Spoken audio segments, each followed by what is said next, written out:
Hey everybody, this is Cameron from Obnoxious and Anonymous, and welcome to the Twin Peaks Thought of the Day.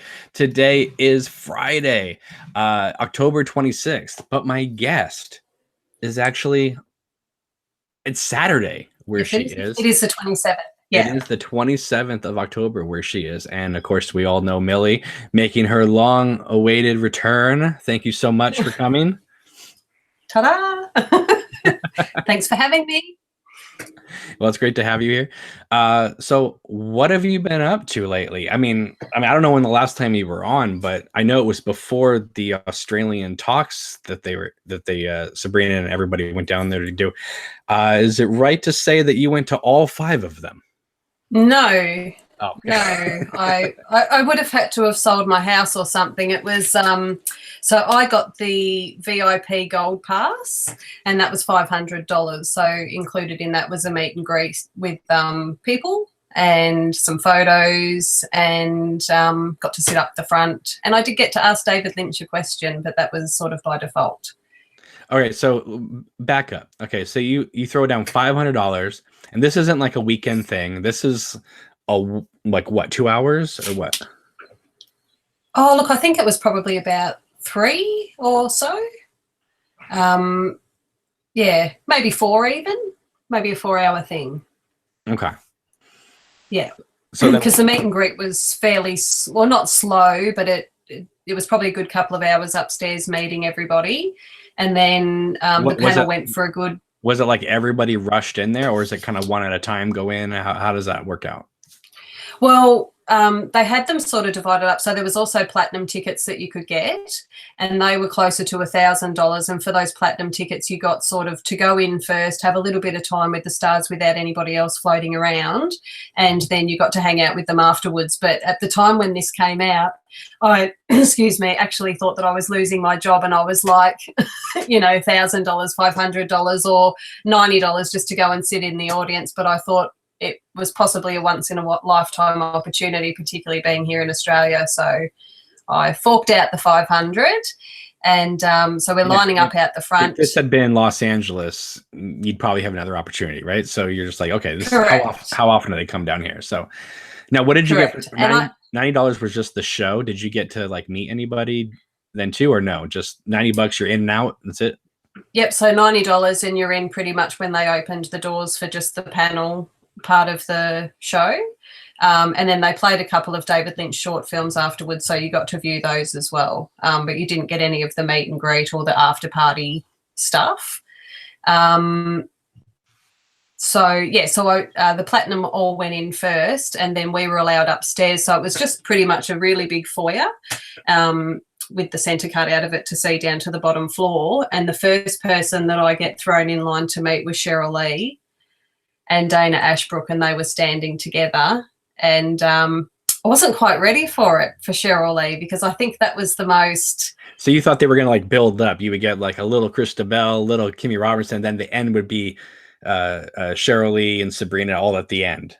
Well, what I anticipated was that it would just be one big table, like you see at all the other conventions and things, just one big table, and that you just go along and, hi, how are you? And nice to meet you. And I figured that would be it, but they had them separated off into groups of 2. So Cheryl Lee and Dana Ashbrook were on one side, Kimmy and Sabrina were in the middle, and then Al Strobel and Michael Horse were on the other side. And you got given little tickets of different colours. You go to this person first, you get a photo taken, all that kind of stuff. And it was the sweetest thing, because there was quite a young girl, Taylor. I don't know how old she is, but she's little. She was in front of me and obviously had quite a personal connection to Laura herself. So she was shitting herself, to say the least. So I ended up sort of doing a bit of the mother thing with her. And she also got selected to ask David Lynch a question. So I was really happy for her, because she was just the sweetest girl. But it was quite weird. Like when we were standing out the front, everyone was just sort of off in either their little groups of friends or their couples. And then there were a few of us just standing on our own. And I'm standing there with my shopping bag full of dolls. And I said, what are we doing? Like, we're all Twin Peaks fans. Let's get talking to each other. So I had a little crew for the night. So that was nice. A little posse. Now, when you say they were selected to ask a question, I thought if you did the $500, you got to ask David Lynch a question. No, so we got an email prior to submit a couple of questions. So you could pick which person you wanted to ask a question to, and then there was a separate section to ask David Lynch a question. So I had submitted two. And one of mine was selected, but I actually didn't know until I'd already sat down waiting for the show to start. So it was a bit, Ben Jackson, who was one of the guys organising it, came up and said, "Hi, Millie, and you're talking to David Lynch tonight." And I said, "Holy shit." I was sitting there eating my popcorn, listening to this really good band. I think they're called Electric Moon. I could be wrong, but they played some really great Twin Peaks music. It was awesome. All right, so It's great. you met Cheryl Lee. You gave her your doll. So tell me about that experience. Oh, she's cuddly. She's really cuddly. Dana was just like a dog that had been drinking coffee. He was just bouncing all over the place. And I was thinking, I can't believe you guys have travelled from the States and this is how bouncy you are. And Cheryl Lee was just all I can really say about her was she was just very sincere. Like you felt when she looked into your eyes and she spoke to you that she really, really meant it. It wasn't that, oh, here we go, I have to meet another fan and I can't be bothered with this. It was, you know, you could tell that she was grateful to be there, but secondly, that what she said to you was sincere. So I actually got to give her the Laura Palmer doll. And then we took a photo. So it was a group photo with Dana and Cheryl, not just on their own. And she said, "Oh, well, we've got to put the doll in there." So she's holding I might be holding it, and she's there too, holding her little Laura Palmer doll. And I went to walk off because I don't, you know, in those kind of environments, you don't feel like you should hang around and try and soak up all of their attention for too long. They've got a lot of people to get through. So I went to walk off and she actually grabbed me and said, you know, really looked deep into the core of my soul and said, "No one's ever given me a present like that. It's really beautiful. Thank you." So that was lovely. And then I went across and met Kimmy and Sabrina. And Kimmy's just so cute. My son left absolutely in love with Kimmy because he came and actually just watched the panel part. But he just loves Kimmy now. But when I met Sabrina, I gave Sabrina her little Jackie doll, and she said to me, "I've shown David and he just couldn't believe it." And I went, "Oh." And I said, "Oh, well, I've actually made David." And she said, "Have you? Talk to me later. We'll sort it out, blah, blah, blah." So I walked off going, okay, that was pretty cool. And then met Al, and Al was lovely. You could so he actually may have had a heart attack that night. I'm not really sure if it happened that night or the following morning, but there was something in his eyes that I felt that he looked a little bit unwell, but like he's an older dude, so I didn't really know. But he was very... he was honoured to be there too, and he said to me, "You know, I feel like I'm the elder to your tribe." And I just said, "Yeah, you are our elder," and that was really sweet. And then I got talking to Michael Horse about his beading and mentioned to him the dolls. And the cutest bit about that, when I was lining up to talk to David Lynch, all of the cast and crew were lined up to go out to the panel. And Michael sees me and he goes, "You, how long does this take? Where can I get it? How can I get one? How long will it take you?" While they're literally dragging him onto the stage and he's got his arm out to me, really desperately wanting a doll, which he now has, hopefully. Yeah, so that was really cool. So that was my experience with the cast when I met them. All right, so they pull you aside. You're going to talk to David. You got your question ready. Do you remember your question, or did you have to? What did I submit? No, so they did tell us. So when Ben came up, he said, "This is the question that Sabrina's selected." I might have ad-libbed a little bit. I think I added in something about needle felting, but my question to him was, so we pretty much get the microphone, go and stand on this little X, and he's in front of Sabrina on her laptop, looking into the Skype. And my question was, you know, you're an artist that's worked with a lot of different mediums. Is there something that you haven't tried that you would like to try, like needle felting, for example, or something, I think I said. And he said, "That's a very good question and it's very close to the right answer. I'm very interested in learning how to sew." And I think with that I said, "Well, I can't wait to see it." And that was that. So you should have said, "I'll teach you." Cool. Yeah, I should have. Oh, wouldn't that be amazing? Although I don't know, sewing machines are things that cause an awful lot of rage. I don't know that I'd like to be on the end of David and a sewing machine. I'm not so sure. Yeah, if he gets upset or that upset about plaster of Paris, what's he going to be like with a sewing machine? Yeah, threading the bobbin. Oh my goodness.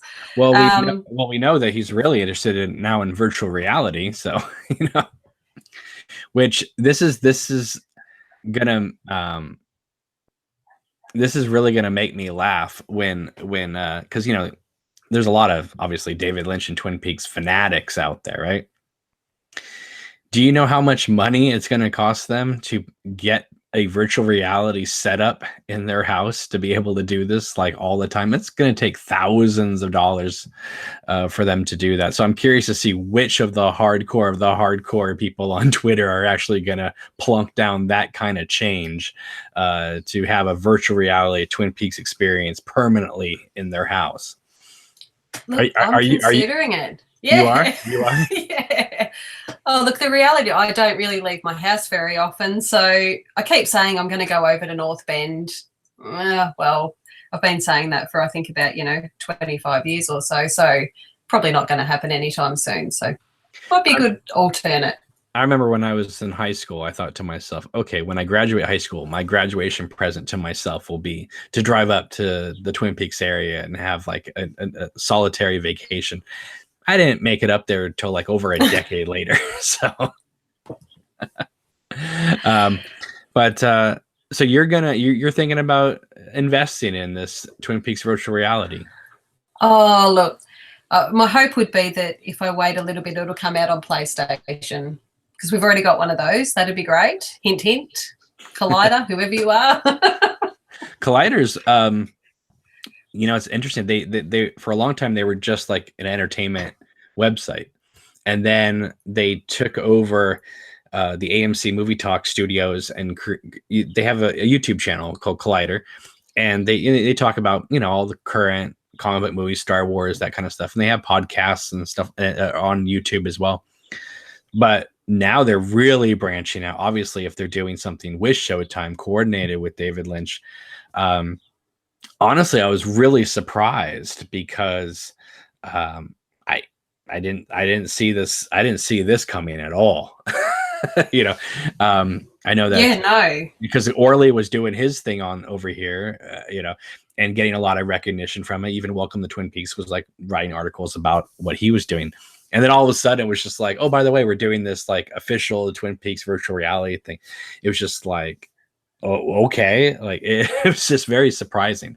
But people who have done like the beta testing for it, they seem to like it.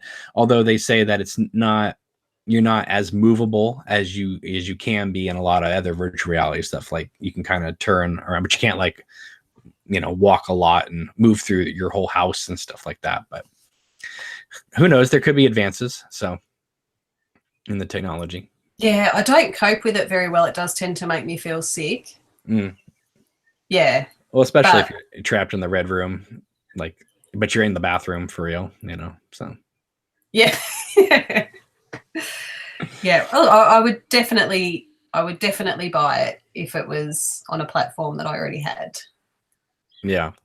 Well, Machen Amick has come out to say, hell yeah, if there's a season 4, she'll come back for it.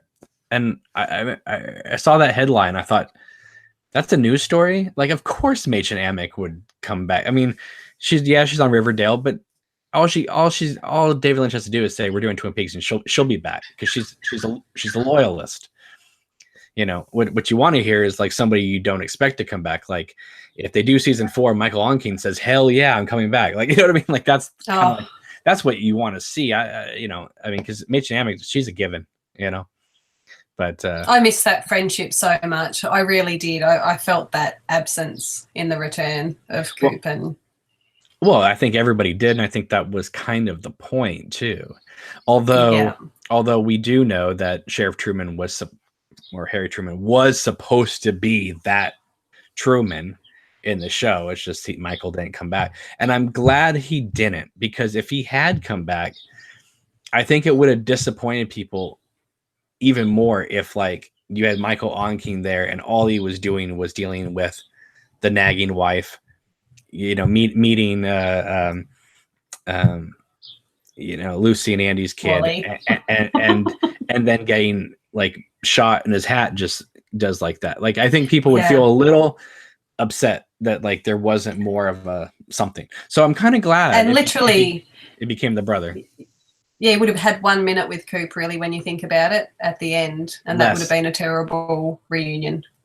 Less than a minute, and they don't even like even the only reunion really is over the phone with Cooper driving into Twin Peaks talking to the sheriff. So let's see. Norman. Are there people here? Yeah, Norman in the chat says, Machen Amick was the first to raise her hand when the panel was asked at San Francisco Sketchfest, if there is a season 4, would you want to star in it? So, but for those of you who are Machen Amick fans, there is going to be coming out. There's a special edition of Sleepwalkers coming out from Scream Factory, and she's on the commentary. So, if you like Stephen King adaptations and Machen Amick and in her 1992 prime, there, she does special features. She's doing the commentary, which is great. And have you seen that movie Sleepwalkers? Yeah, many moons ago though. But it was funny though, because they used that song Sleepwalker, and then they used it in Twin Peaks when they're at the diner and the guy runs in. Have anybody seen Billy? And all the extras are crisscrossing and stuff. So it was weird. It was like there was Machen Amick pouring coffee with Sleepwalker in the background, and she starred in Sleepwalkers at the same year that Fire Walk with Me came out. That seemed like a knowing in joke, just like in Part 8 when they made that wild in joke to Riverdale. Like, where did that come from? Well, I haven't seen Riverdale, so you'll have to educate me on that. I don't remember the name of it, but when they go into the diner in the 50s, the diner is named after the diner in Riverdale, which is really bizarre. Like the David Lynch in Part 8 would be like, let's have a reference to Riverdale, a show that's on the CW network, a completely different network than Showtime. It's like all these little hidden love letters to Machen. Nathan says, I saw some beta video from the VR and it's ... weird. Well, do we expect anything less? So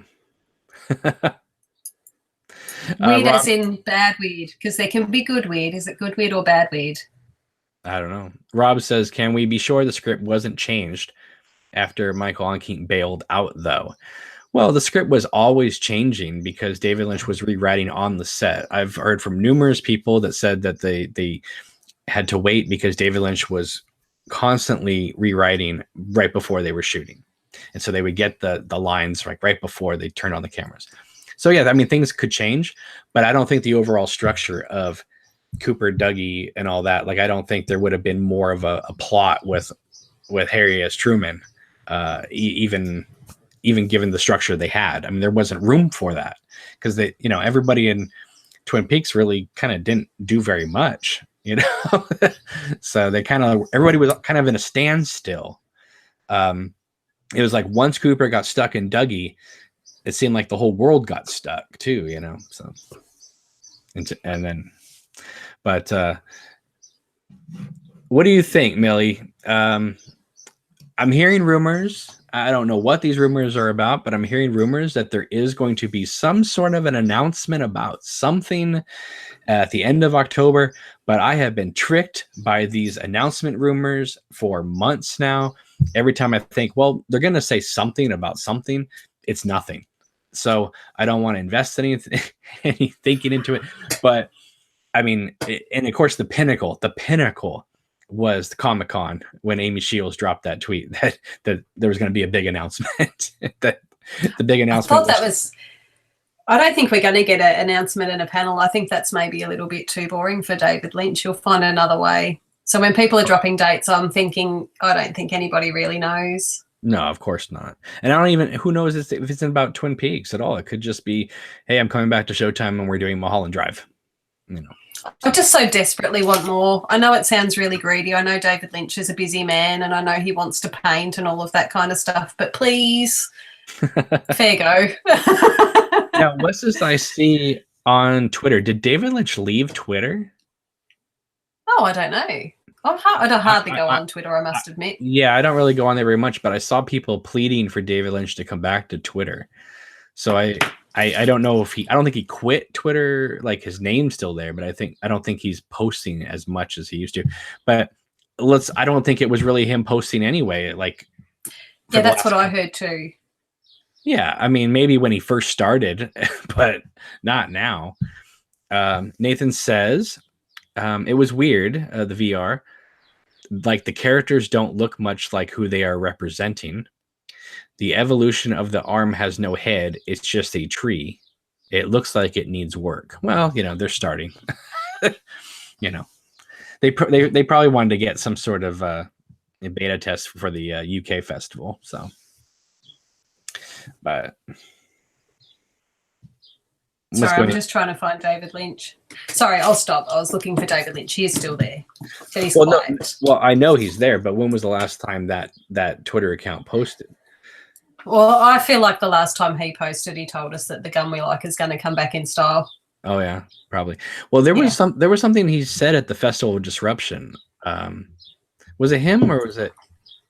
It may have been Coppola. I could be wrong. Something about like social media is not art. Like, get off social media, something like that. Which, yeah, I mean, there's a lot of people putting in a lot of hard work into a tweet that's completely forgotten about in 2 minutes, And but I mean, we all know people that like tweet like 1 million times a day, and I go, where do you find the time to do this?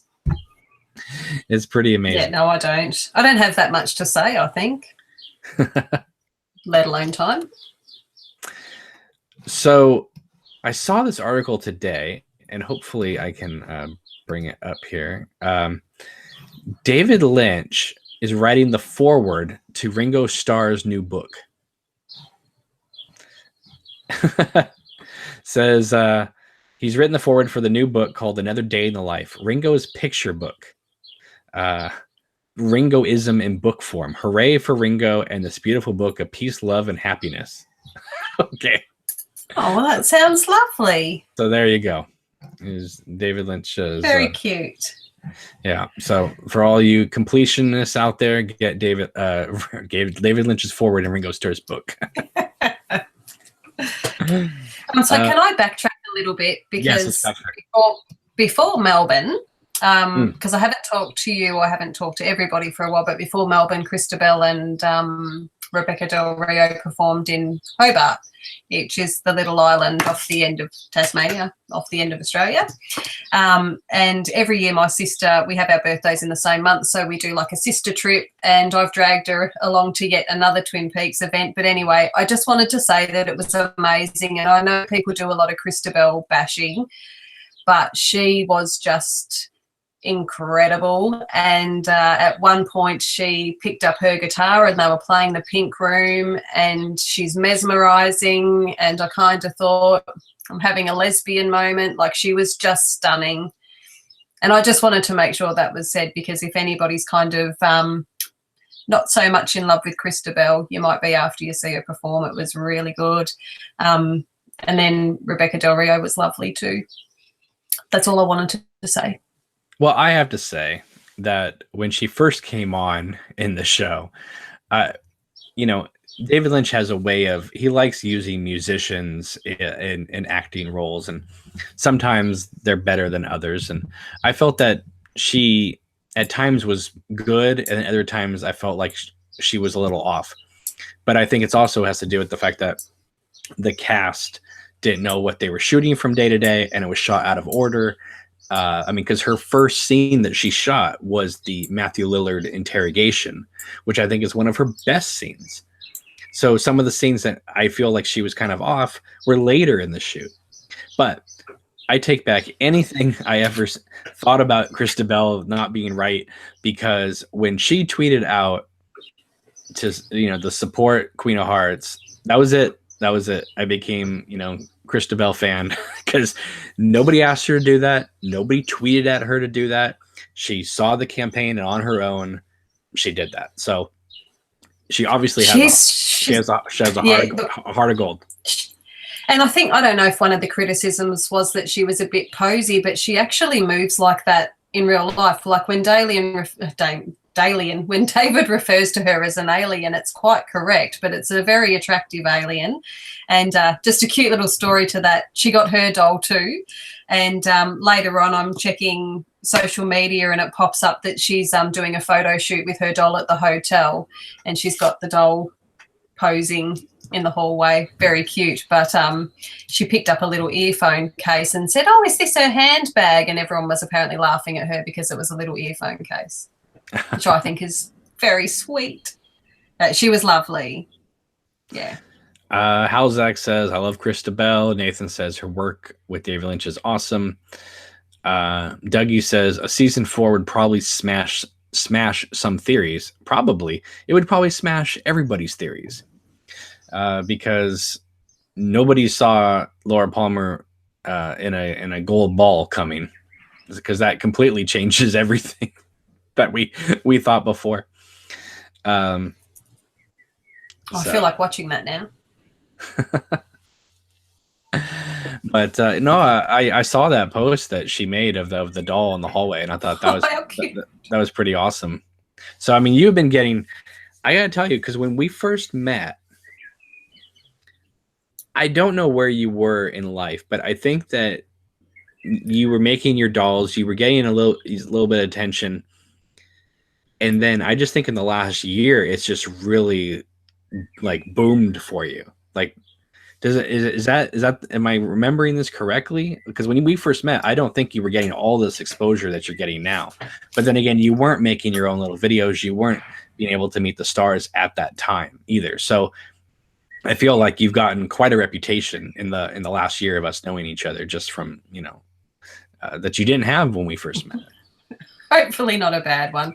I think the thing of it is that we're so desperate for more, and when there's not really a lot of news coming in, and I can put, I just put a post up the other day of Bob and Maddie or Bob and Sarah, when I can start putting some of the characters together that I know make sense to Twin Peaks fans. I think they kind of see it as new perspectives, and that it's keeping it a little bit alive in the sense of oh yeah, I've forgotten about those two kind of thing. So I think it's a niche thing, I think, and probably needed at the moment, because there's not a lot of good news. There's not a lot of news really at all, is there? No, but what's interesting is that's going to get us onto the topic of what Wilton is bringing up in the chat. He says, when is that Laura Palmer film going to be released?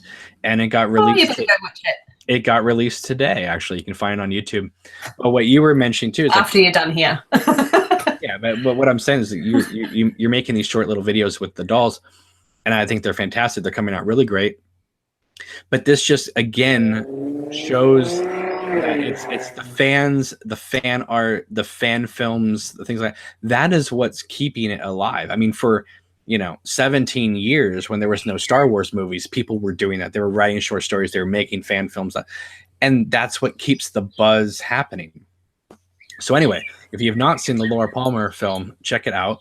I've done a review of it. I did an interview with the filmmakers, which you can find on this channel. But Millie, I know you saw it today. What did you think of the film? First of all, what was your preconceived notions of the movie, and then what you saw?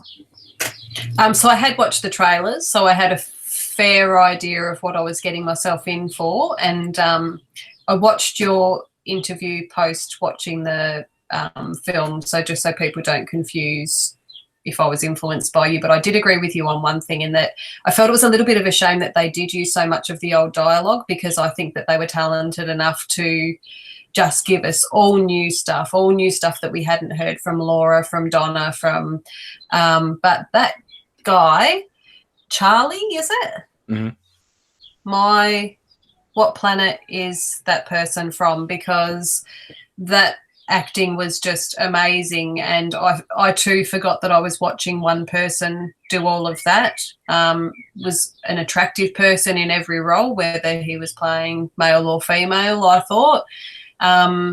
I felt Laura, just the way he smiled with Laura, the way he held his mouth with Audrey, forgot her name for a second.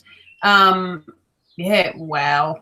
Just wow. And I thought the characters were, the way he remembered them, but also just different enough that he was able to make the characters his own. Because if you look at him as James or Bobby, he's not playing James Marshall, Dana Ashbrook, and yet it's a believable Bobby and a believable James in this film that we're watching. And one thing I like about it is it's about an hour long, and yet to me it felt like 20 minutes. It went really fast. And I told that to them. And I said, you know what, you guys are so talented that I wish you had kind of held back a little bit on from the dialogue from the show, because when you did the original dialogue, I was like on my hands and knees, like, oh my, this is amazing. I like when Laura's talking with Audrey, I thought that was fantastic, because that was something we've never seen before. Yeah, look, he delivered those lines really well, particularly the line where it's James and Laura, the scene from Fire Walk With Me when after he takes her off on the motorbike. I thought that scene was really well done in sense of an interpretation, and quite a close interpretation of that actual scene. But again, I would have loved it if they had written more of their own dialogue, because I think they're just incredibly talented. Like, yeah. Oh yeah, and I thought that there was so much new stuff in there that it was electrifying, in many ways. And that's why I'm like super happy to support this thing, because there has been, I just want to read a post that I put out today, because I feel like it's important to say it. Takes me a second here. While you're finding that, I am a little bit Charlie obsessed now. I have gone and found him on Instagram, and I'm a little bit zooming in on all the photos to see that beautiful face. Yeah. Yeah. Okay. So I posted this today on social media. This is in reference to the Laura Palmer fan film, and people is praising it on Twitter and other places. I said, to some people in the Twin Peaks fan community, I hope you realize after watching this new film that it was pointless to ever demonize other fan films being made, particularly the one I want to do, Queen of Hearts. Nonprofit fan films are not illegal, nefarious enterprises, but a way for filmmakers to give back to the art we love so dearly. And I think that that's something that just needed to be said, because for a while, people have been supporting people's fan art, fan films, or whatever, and then for whatever reason, there seemed to be like this halt, particularly towards me, and I felt that this Laura Palmer fan film, if anything, like opens the door and helps me and helps other people not have to maybe go through the scrutiny that we had previously gone through. I felt that this film showed that you can do something sincere, something serious, and not have it be an insult to the work that David Lynch and Mark Frost do, but more of a celebration of what they've given us. Yeah, and look, I think that film certainly, it's respectful, to say the least. I think it's very respectful to the original show, which I think when you're a crazy Twin Peaks fan like we are, it's important not to tread on any toes. So I think they did a really good job with it. Right. And I hope it gets more support. I don't think it's had many views. I did check before. It hadn't had as many views as I presumed it would have. So please watch it if you're listening. Yeah. I wonder if the Twin Peaks community, because I've seen people that have shunned my stuff, like praise this one. So I hope it does get, a lot of attention. But I wonder if there's this still the stigma out there for some people that making fan films and stuff are like some like horrific sin of nature or something towards Twin Peaks, which is completely ridiculous, because half the people that complain about fan films or fan stories or whatever, they all have like Etsy shops in which they're like selling Twin Peaks memorabilia for a profit, and these filmmakers are doing this out of their own pocket or, you know, with donations and not making a penny on it. And yet, I mean, like the Charlie and Colleen, they spent 2 years making this Laura Palmer film, and it shows. I mean, you can see you can see that this isn't some weekend throwaway project, that this was something they invested a lot of time and heart into, don't you think? I mean, yeah, and for really nothing except just as a, hey, we love Twin Peaks, you love Twin Peaks, let's love Twin Peaks together. That's all they did it for. They spent 2 years of their life just to be like, we all love Twin Peaks, let's love Twin Peaks together. So I really do hope it gets some acknowledgement, because that's all we want to do. That's why you make your dolls, right? That's why I wanted to make Queen of Hearts. It's we love Twin Peaks in different ways, and we use our own talents to bring more people together to celebrate more together. I don't think that people should be shunned and hated upon because the way they decide to express their love for Twin Peaks is different from the way you may want to express your love for Twin Peaks. We can all love Twin Peaks differently and yet still support each other. That is me on my soapbox tonight, Millie. Oh, look, and there's probably people that look at the dolls and go, what is this rubbish? And I understand that too, but it's it's a little bit of us giving back, I suppose, if you've got the skill to do it. Jamie is here in the chat. She says, I love the Laura Palmer film so much. Charlie was awesome. And now I'm even more psyched for Queen of Hearts. So thank you. That means a lot. Yay. Let's see here. I'd be keen to see what Charlie might come up with next. I'd like to see another film with Charlie in it. I want him to do, I mean, I know he won't, but I want to see like his Buffy stuff that he was talking about. Yeah. Although don't shoot me, I wasn't a Buffy fan. I'm so sorry. No, but I think that he could really do something special with that topic. I'd love to see, him as Buffy with a wooden stake. Oh yeah. What an actor, far out. Yeah. Jamie says, I love Millie's dolls. So there you go. Ah, thank you, Jamie. Is that Jamie Michelle or a different Jamie? I believe it's Jamie Michelle, yes. It's just that there's now a picture attached to the name. Because I have been watching a little bit of Coffee Time, Jamie, and you're keeping them in check very nicely. Well done. I think that she definitely brings a little bit more levity to the proceedings. To be fair, though, I could listen to James say what all day. It just really amuses me. I don't know what it is about it. Small things amuse small minds, I suppose, but it does amuse me. Well, at least he's not doing the drunken, angry videos anymore. He seems a little more happier. Oh, I haven't seen any of them. Well, those are older videos. So. Jamie says, yes, I just shortened my name on here. Thanks, Millie. Big heart. So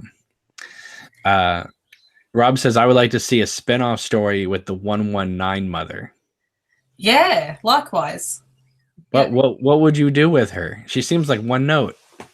Yeah, but I'd like to know why she's in that. I've heard a lot of people at the moment sort of talking around this is David Lynch's take on a trauma-affected country.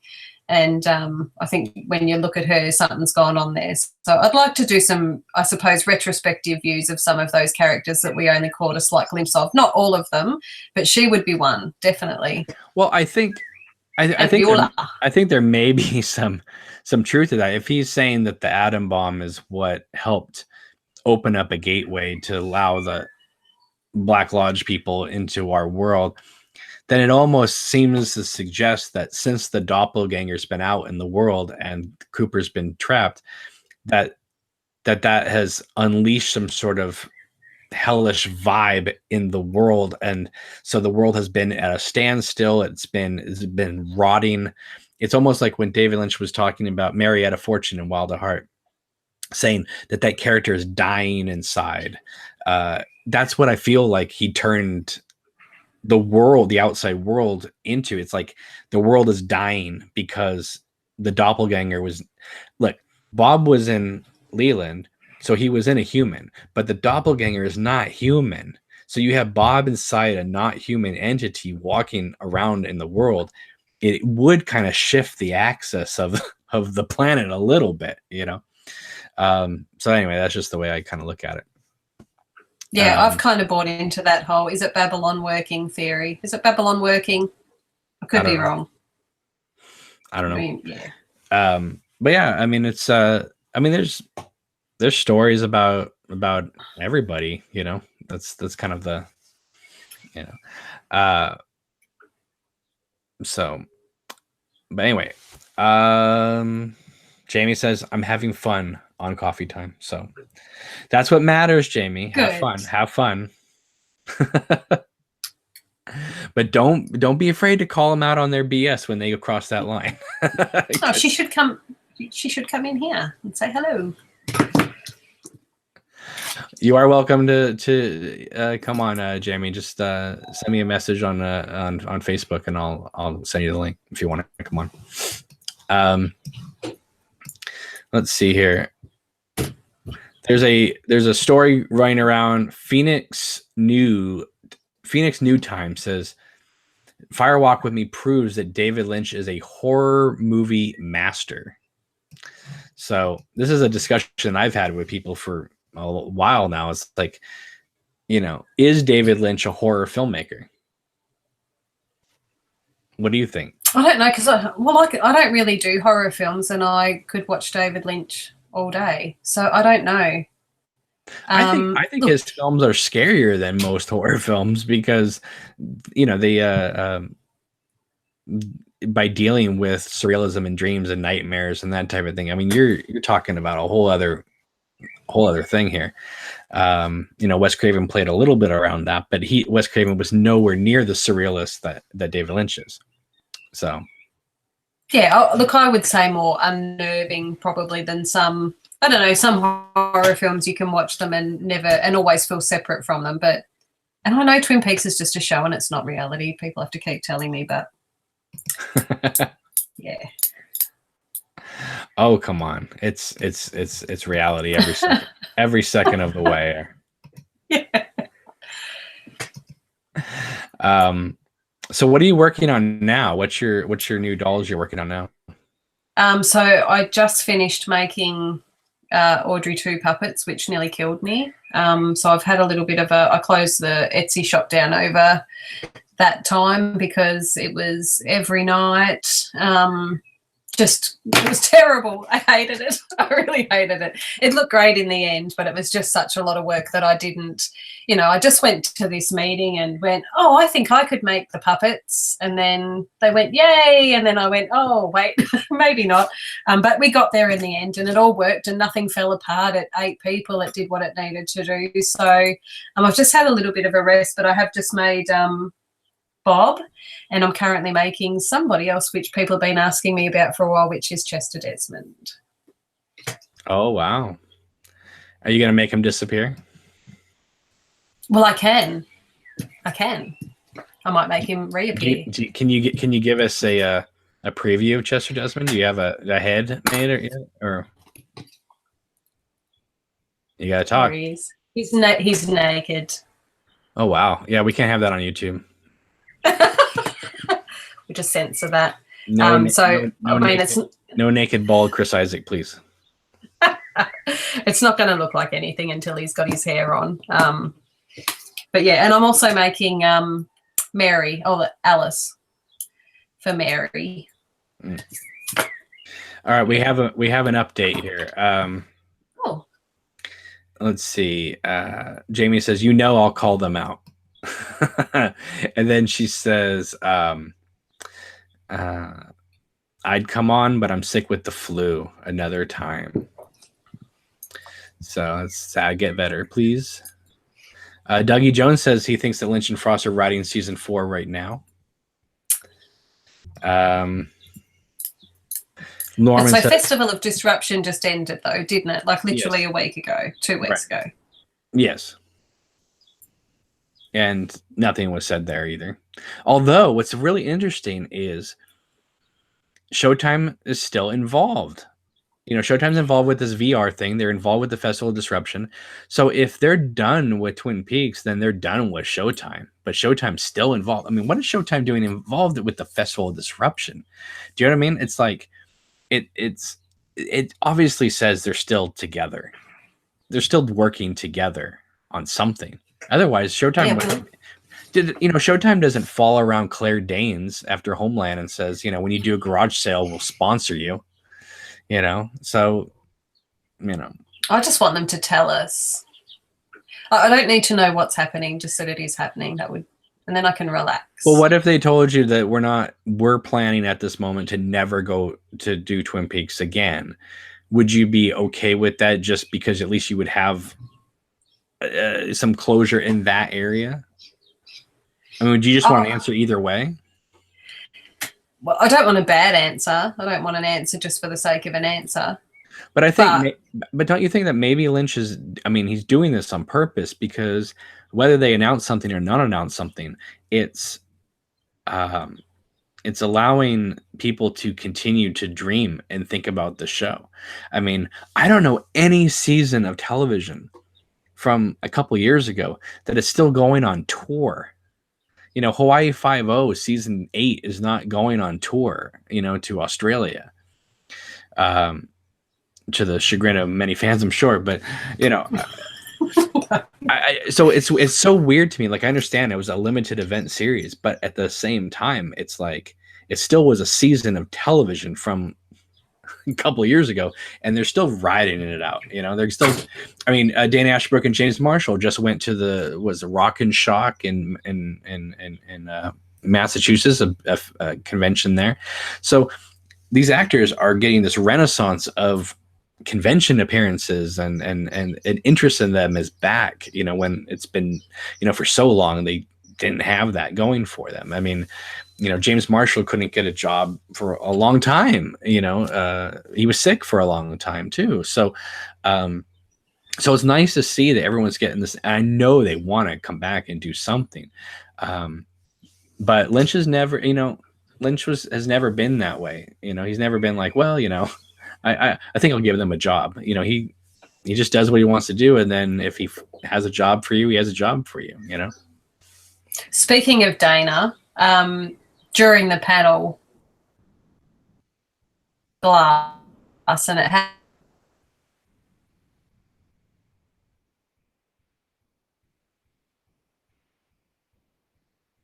And I really got that sense that he very much looks after her. I can kind of see from Cheryl Lee's perspective why she's been a little bit traumatized over the years, because people do identify with the abused side of Laura Palmer. She would get a lot of disclosures of abuse, I would imagine, and that would be over time pretty wearing. And it was just really sweet because Dana appeared to be looking after her very well. It was cute. It is interesting to see how many people like just identify with Laura Palmer or want to be Laura Palmer. And that was one thing that I was kind of worried about with Charlie's film, is like, is this going to be another one of these fan fetish, I want to be Laura Palmer type of movies? I didn't feel like it was that at all. But going in, you have to wonder, you know, because I've seen lots of people going, I was Laura Palmer. Well, that's not something that I would really want to shout out to the world, but to each his own. So that's why I was really impressed by Charlie's film, because it felt like he was actually trying to explore the character as opposed to trying to look at me, aren't I just fabulous as Laura Palmer? You know what I mean? Yeah, I agree, and I don't want to give too much away because a lot of people wouldn't have seen it yet. But there's a particular scene as Laura where she's kind of not backing down when she's talking to somebody else that I imagine that would be how the dynamic between these two people would be.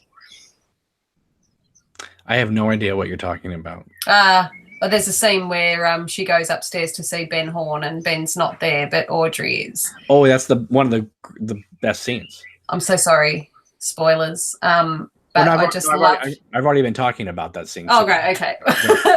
Yeah, I just love that moment where it looks like she's going to back down and then she just doesn't, and then Audrey doesn't either. And I kind of liked that chemistry between these two really strong women in that room together at the same time. I liked that a lot. It's great because it's a scene we've never gotten before, not in the show, definitely not in Fire Walk with Me. So it was nice to see the Audrey Laura scene that I've kind of wanted to see, and he did such a good job that I completely forgot it was the same person.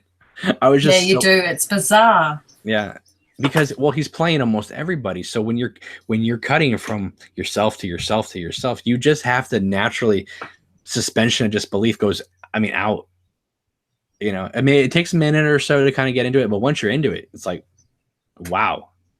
I mean, yeah, and look, I quite liked James. That version of James I really like too. Like I would almost like to see him take that character and develop into a different story, not necessarily around James, but that character I really like too. The way he portrayed James was pretty cool, I thought, and Bobby too, but mostly James. I did. Him. I think he did say in the interview with me that that it was very hard for him to play those roles. Because he's so comfortable playing the women that when he played the guys, it was like, how do I do this? I think he did a really great job with those characters too. And even though I'm guessing he did the makeup, there's a little bit towards the end where they do a little bit of a behind the scenes kind of insight, and it looked to me like he was doing, and I think maybe he said on your show that he was going and doing quick makeup changes and stuff. But even the makeup is great, like giving Donna that very fresh-faced, brunette, freckly-faced kind of, it helps you to kind of separate because it is the same face shape over and over and over again, but the makeup doesn't make it quite as carbon copy, I suppose. So great job with the makeup too. Right. Exploding Nightmare says, random thought, it's pretty sad that Ray Wise had more to do in God's Not Dead 2 than he did in Twin Peaks Season 3. That was a movie he did here in the States. I haven't seen it. The last thing I saw him do was Business Hugs. Everyone has seen Ray Wise training Business Hugs. That's very funny. I like it. Well, he's fantastic on Fresh Off the Boat. So, I mean, you never would have thought that Ray Wise from RoboCop and Swamp Thing and Twin Peaks would be like such a great comedian, but he was great on he really is. But he was what was that movie? What was that show he was on where he played the devil? Started with an R, I think. Of course I can't remember what it is. Yeah, I can't remember. But anyway, he was funny on that show. And then of course Fresh Off the Boat as the next door neighbor. He's hilarious. Let's see here. Let's see. Jamie says, I thought Charlie did great with Bobby. He even had the facial expressions and subtle head movements. I thought he was, like I said, I think he was great as all the characters. I think that what I was trying to explain to him was we're all hardcore Twin Peaks fans. Yeah. Out of all the Twin Peaks channels on the planet Earth, I feel like this channel has always been the hardcore of the hardcore, as I like to say. It takes a lot for me to get fooled because I've seen this show a million times. I know these characters backwards and forwards, and yet I'm watching his version of these characters and I'm completely buying it. Yeah. And I mean, come on. I mean, we're prone to be like, that's not Danny Ashbrook. That's not James Marshall. And yet because it was, all the characters seem to really exist in this world that he had created. I totally bought. That was Donna, Audrey, Bobby, James. They're different from what we've seen before, but at the same time, they were so similar that and they used the music and it looked great and the camera work was great. And it had, because it was European, it kind of had that kind of otherworldliness to it anyway. So I mean, I can't say enough good things about it. So yeah, I still can't kind of, I still can't kind of figure it out. Yeah. Like just the acting, unbelievable. How that guy is not already a very well-known name around the world, I don't know. Well, I think maybe after this. Maybe after this, yes. Angus says, would you consider having Charlie act in Queen of Hearts, or would that be more fuel for the loony skeptics? Um, I honestly don't really have a role for him, but I think he's incredibly talented. So, but I mean, if he lived closer and there was something that I felt like we could work on together, sure. But I don't really have anything in Queen of Hearts for him to do. But I doesn't stop me from supporting his film though. So Yeah, he's got to get some acting work out of this. I'd be very surprised if he didn't. I mean, I'd really hope that maybe David Lynch would like have him do I hope he sees it. a short or something like that. That would be great. And Sabrina did share that Deputy Chad music video, so maybe Sabrina will share this one as well, because I think that'd be great. I think it deserves to be seen by a lot of people. Exploit Nightmare. He's going for the throat here. Says Showtime is milking the Twin Peaks cash cow even more than ever. It's like a band that charges big bucks for pit seating, loads of crappy merch, and then never records another album again. Look, I hope that's not the case. There's one thing. I think it's in the Showtime shop that I feel like, in a way, kind of look. A lot of the merchandise is not for me, but then again, my house is crowded with stuff as it is. The last thing I need is hoarding giant standees of characters. Not saying it's bad if you get one, just I don't have any room for them. But there's one thing that the Showtime shop has put out where I'm like, no, that's one step too far. And that is the Fire Walk With Me Christmas sweater. Fire Walk With Me is a story about a young girl being tortured and abused and killed by her dad, and they turned it into a Christmas sweater. And it's not even like a ironic Christmas sweater. It's a Christmas sweater that says Fire Walk With Me on it. And see, Christmas sweater's a bit foreign for us at summer hearing at Christmas time, so we don't do Christmas sweaters. I've seen some people wear it online, and it looks even more perverse when someone's wearing it than just seeing it in the shop. So yeah, I don't know. That to me was like, oh, what are you doing? and then I saw Aaron Cohen on Twitter wearing that sweater, and I was like, oh my goodness, this looks I think I do know the sweater now. Yeah, but there is a bit of a, isn't there a bit of an ugly sweater kind of thing going on down there sometimes, like the awkward family photos kind of theme? Yes, but this is Fire Walk With Me is not a Christmas sweater. Oh, I can't really speak. My my Christmas tree was full of therapy bear heads last year. I don't know. I just I saw it in the shop and I was like, oh, I don't know about that. And then I saw people wearing it and I was like, oh, I really don't think that's a good idea. But all right. I haven't bought any official merch, which is a little bit slack of me. But a lot of the time I kind of go, could I make it? Maybe I could. I won't bother. Jamie says, I agree, Cameron. The sweater is very poor taste. So, Rob says, I would have been happy with some of Ray Wise's creepy white-eyed doppelganger from season 2 being in season 3. I would have been happy if they had utilized Ray Wise to be maybe some of what our man was doing too. Like, I would have loved to have seen Leland in the Black Lodge trying to get Dougie to wake up too. I wish he had been a part of that plan. Because he's the one that said find Laura, right? So I wanted to see him kind of help Dougie snap out of it a little bit. Dougie says in the chat, I don't think anything could top Showtime's evolution of the arm crumbling doll. Crumbling doll. I remember there being a doll, but what was the? It's I think they're actually called push puppets. Oh yes. Yes. Joey got one. Yeah, which could have been great, but it was very thick and it was very little, right? The shaping wasn't quite right. It was tiny.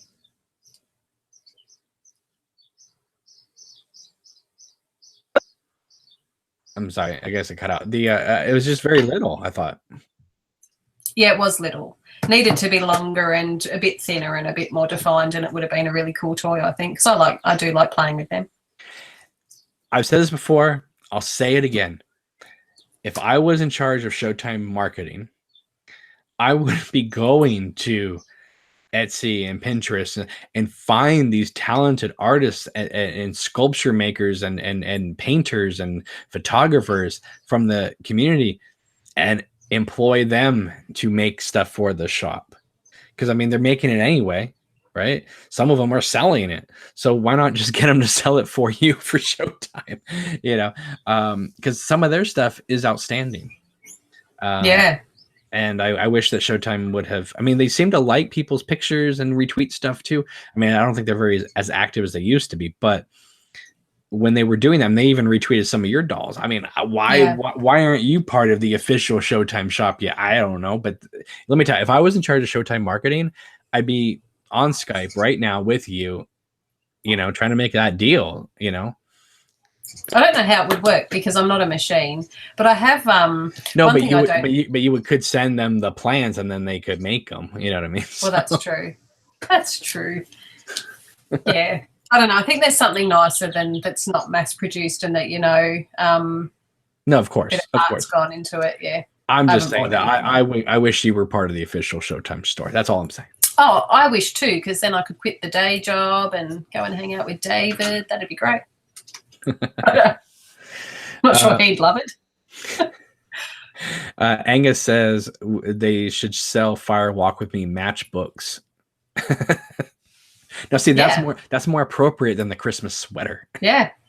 Yep. So, I remember I don't remember when, but we did a show once where we got into like what are things they could sell, and some of the things that people were coming up with in the chat were just amazing.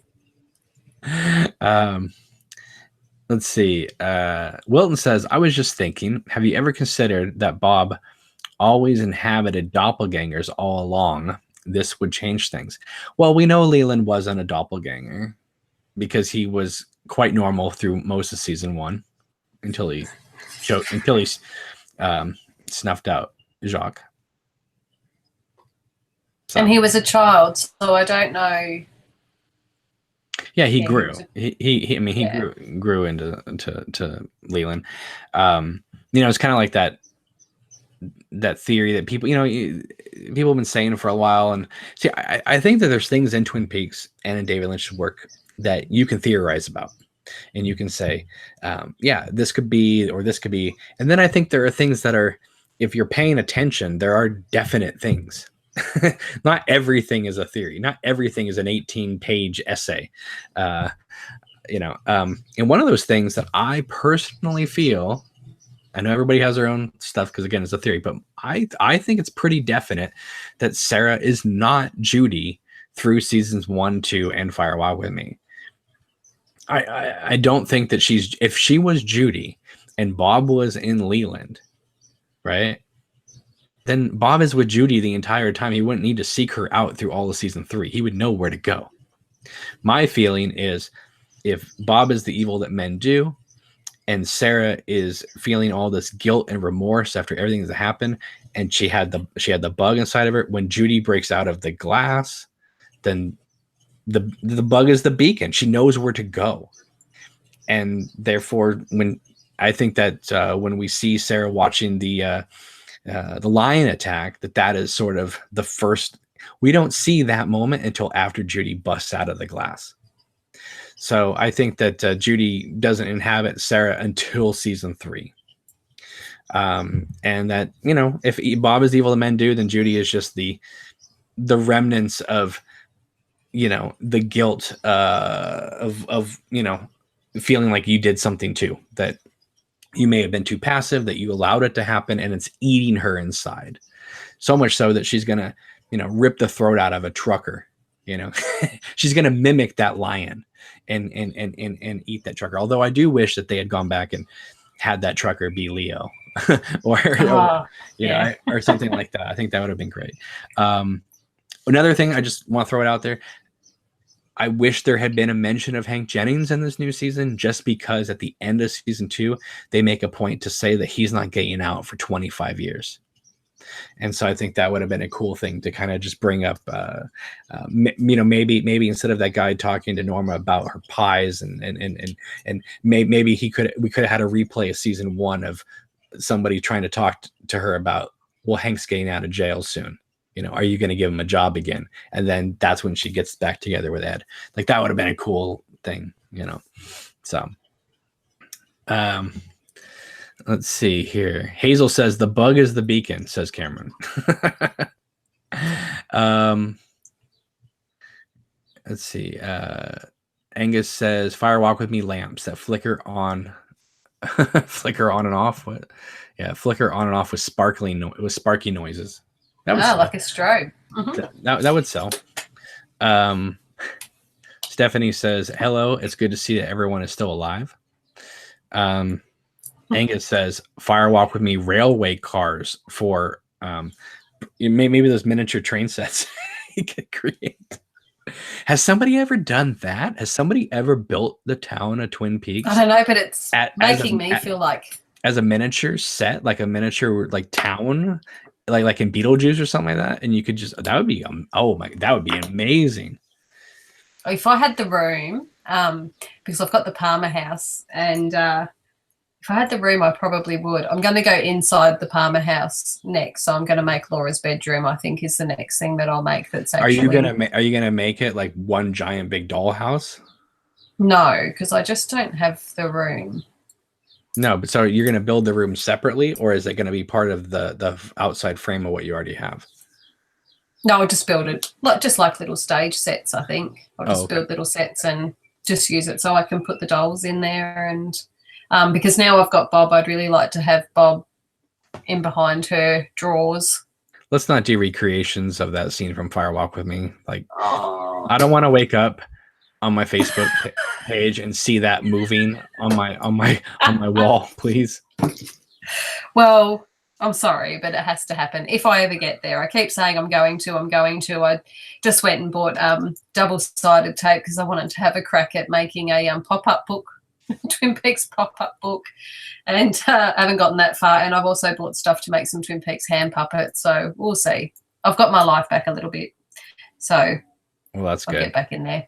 Yeah. And these all sound like wonderful ideas, and do they? Well, the Twin Peaks pop-up book. I don't know. What are you gonna? What you should do is have a like you open up one page and it should be like Waldo just like leaping out at you or something. Yeah. I really want to do the mother. Or whatever we're calling her. I really want to do that space vomit. Oh, Judy. Yeah. Judy. Yeah.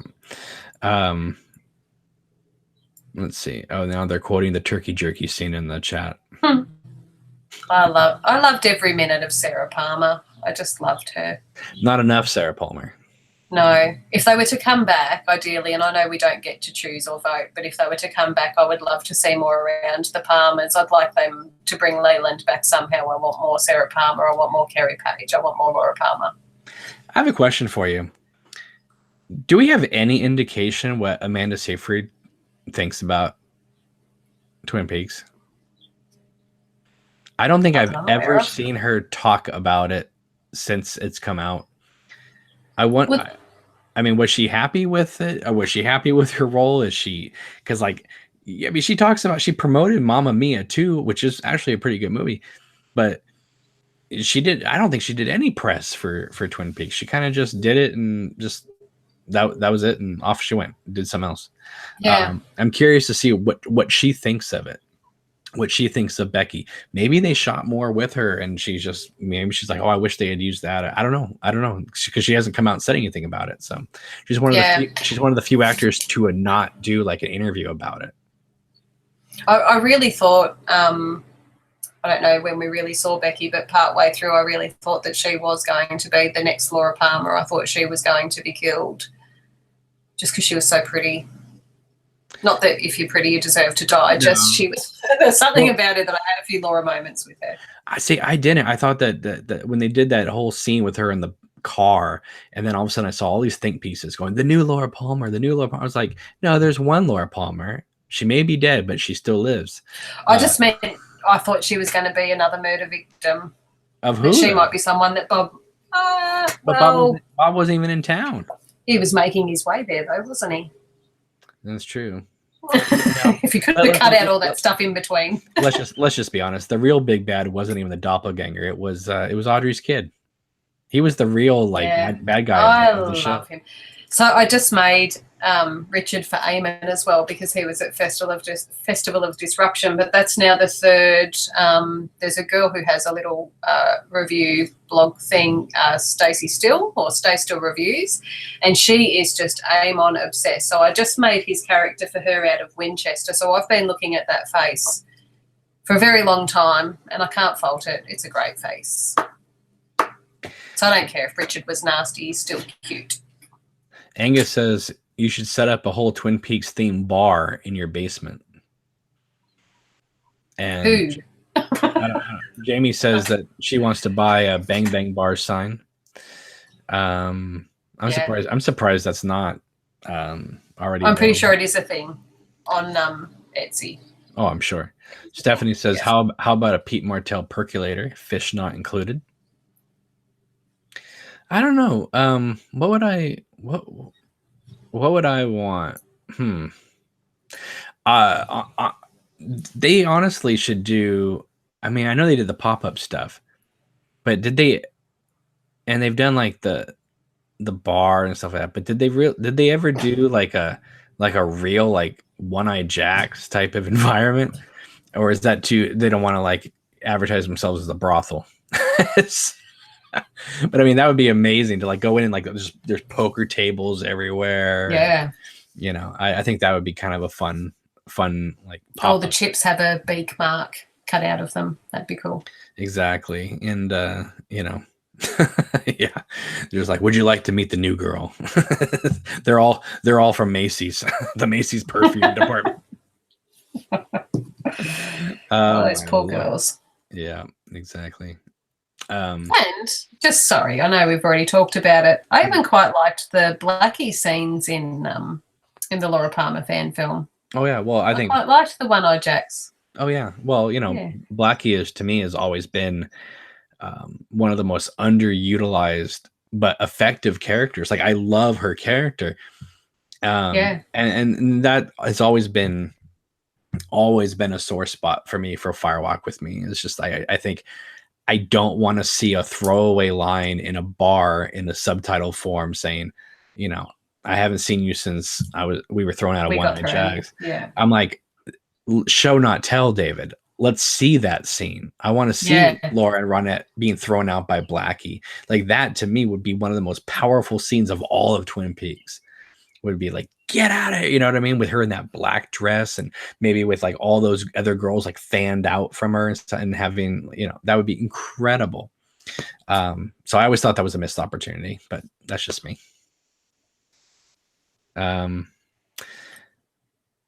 Jamie says there should be a Horn Brothers smoked cheese pig available. Oh, yuck. Every time I watch that scene and Jerry bites into it, I just feel sick. Ben, where are those hickory sticks? I'm sure it's delicious. It was terrible. James says, Cam, I want you to know you did a great job interviewing the filmmakers of Laura Palmer. Oh, thank you so much. Appreciate that. They looked really, they were certainly appreciative of your praise. Like you gave them some really lovely compliments, but quite accurate compliments too. I wasn't kissing their butts. I was being honest. No. Yeah. It's exactly probably what I would have said to them as well. Dougie says, Lynch was calling Cheryl Lee Carrie Page while filming in the Red Room. Not sure if this means anything. Actually, he wasn't calling her that. It was the script supervisor that was calling her that because, trust me, I was watching those behind the scenes with the subtitles on, and she says, next up is Carrie Page. And then the cinematographer, Peter Deming, goes, Carrie Page. So they were introducing her as Carrie Page in the Red Room for that opening scene when she's first talking to Cooper in part 2. I don't think she's in the credits as Carrie Page because that would be giving it away, but they were referring to her as Carrie Page while they were filming that scene. Yeah, I want answers. You're never going to get answers. Oh, I still want them though. But I don't. Do we really, honestly, do we really need answers? I mean, yeah, really. Yeah. I honestly feel like we already have the answers, and that most of it we can pretty much surmise ourselves, and the little things that not, you know what, they'll carry on into another thing at some point. I mean, Lynch did that in Fire Walk with Me. Out of nowhere came this owl cave ring. It came out of nowhere. So Angus says Snoqualmie could set up a whole theme park around Twin Peaks horns, the Roadhouse, One-Eye Jacks, etc. What's funny about that actually is that I went to Snoqualmie in 2003. There was no mention of Twin Peaks anywhere. Like, I would go into shops. Do you have anything Twin Peaks? Twin what? No, Twin Peaks. Oh, that's that festival that happens in the summertime. No, we don't carry anything like that. Those are those crazy people. That's what the lady told me at the hotel. That's that bus with the crazy people that take the pictures all the time. And I said, you don't have anything Twin Peaks? I went into the diner. I said, you know, any Twin Peaks? Yeah, the back wall by the bathroom. We got some pictures up, which they still do. But I mean, that was all they had. There was no mention of Twin Peaks. They scrubbed that place clean of that whole show because Fire Walk With Me came out and went, you know, at the box office, and they were like, okay, you know, it's 25 years ago, and off we go. Or at that time, it was like 15 years. But yeah, so it's funny now to see, because when I'm up there, it's like there's more. It's more of the fans that are living there that are carrying it on. The town itself is like, yeah, we'll have a Twin Peaks day and we'll do this, but it's still a town that just goes about its business. I mean, I live 30 minutes away from where they shot the Lost Boys. Believe me, you go up there, there's always Lost Boys fans up there, but the town doesn't stop for Lost Boys fans. It keeps going. It's a town. But I'll never forget 2003 being shocked that they had scrubbed that whole place clean of Twin Peaks, anything. No, not even a mention of it. And so could you still get cherry pie at the diner though? Yeah. But it wasn't like there was no there, you know, the waitresses weren't showing up in the blue outfits and stuff like that, you know. It's a wasted opportunity. Yeah, but I mean, they had just at that point there was Twin Peaks wasn't coming back, so why should they? You know what I mean? It's like. So do they now? What? Wear the uniform? Oh, special occasion type of things, but okay, but nothing. You know, it's not like a daily thing or something like that. But yeah, it's just funny, you know, that now they've kind of embraced it a little bit more, but it's still not totally embraced because they embraced it while it was on. But if the show doesn't come back, it's just going to go right back to where it was in 2003, where it was just like, oh yeah, that was that cool thing that happened like a decade ago. And it's just going to move on with their life, you know? So, let's see here. Angus says, how about a Twin Peaks wax museum? Oh, that would be super fun. That would be super fun. Hashtag super fun.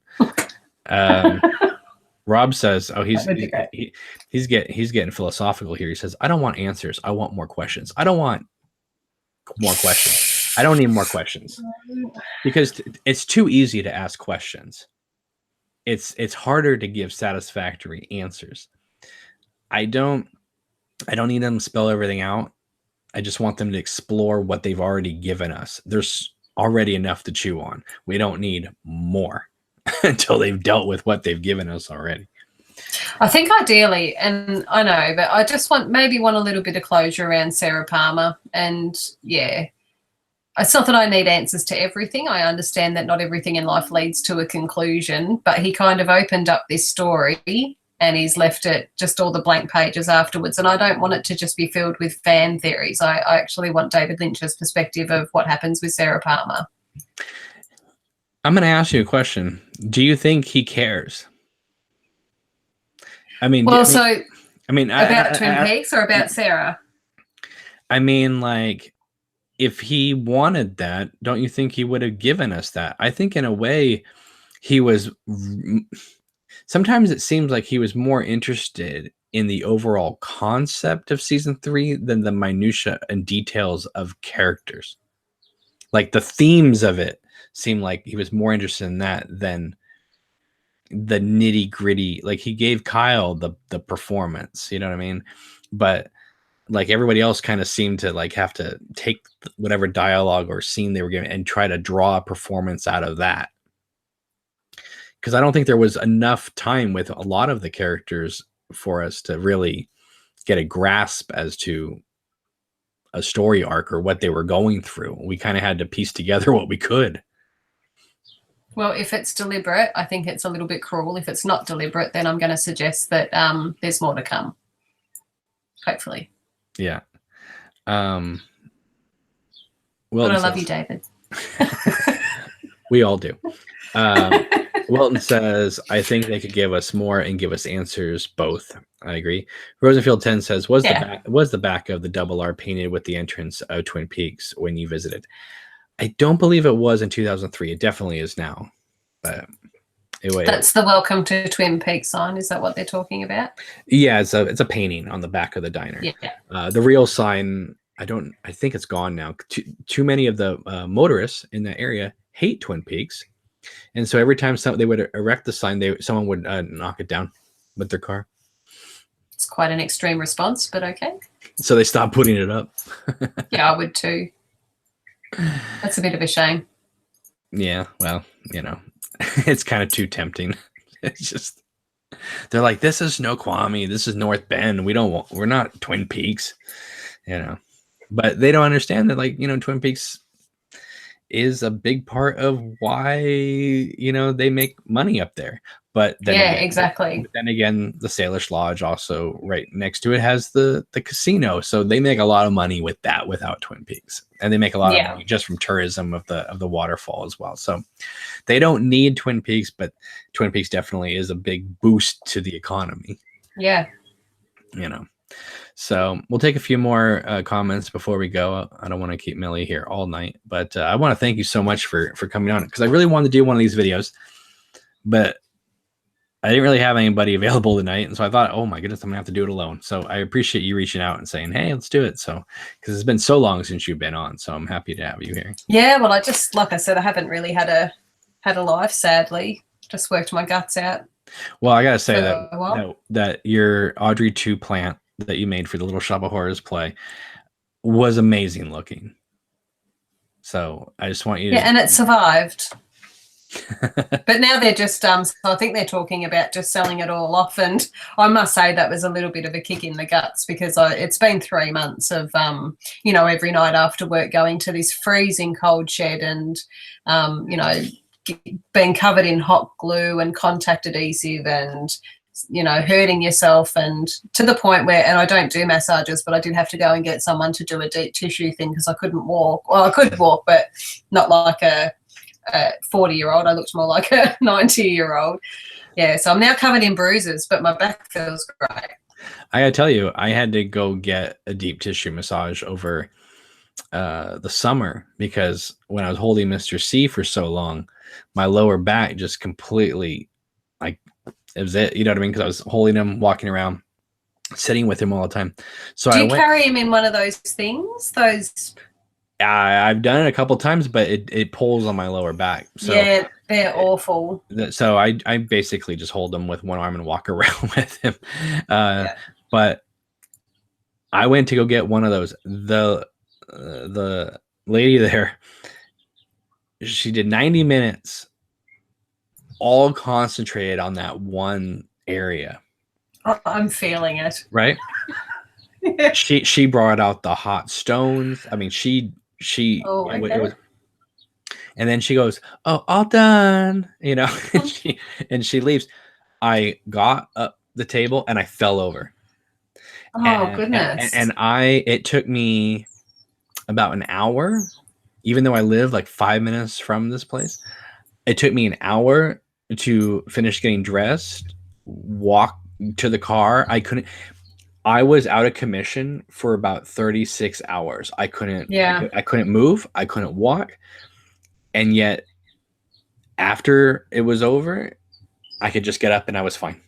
But I felt worse after the massage than I did before. Yeah. But that's just because those muscles have been worked so tight, and I was just like, oh my goodness, I couldn't. I thought I was gonna die.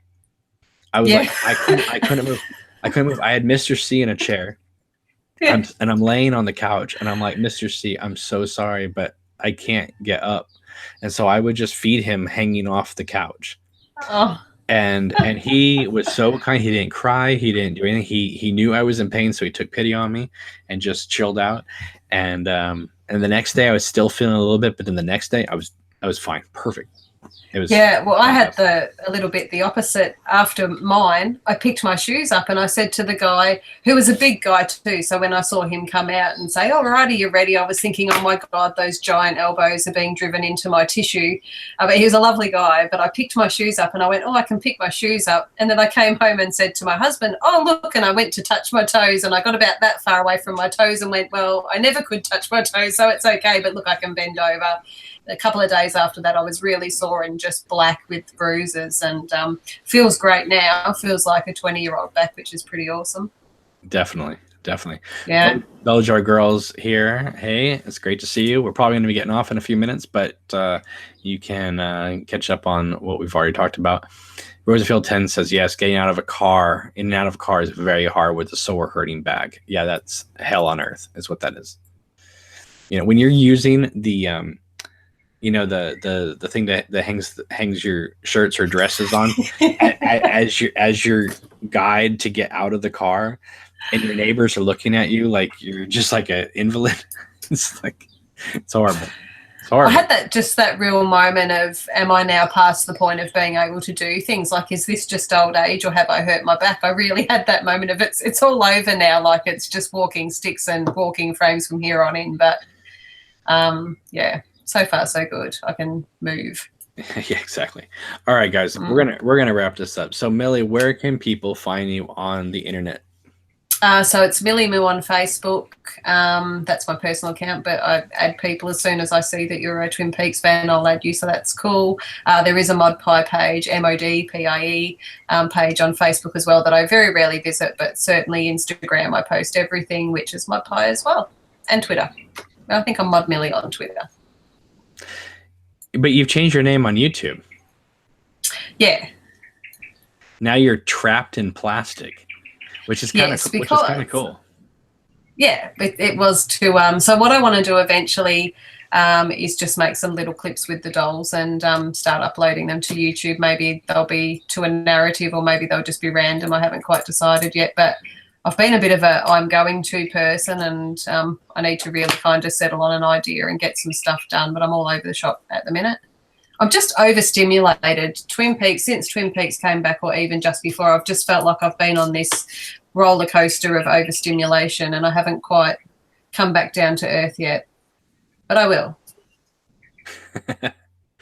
Well, God forbid if they announce a season 4, you'll just be...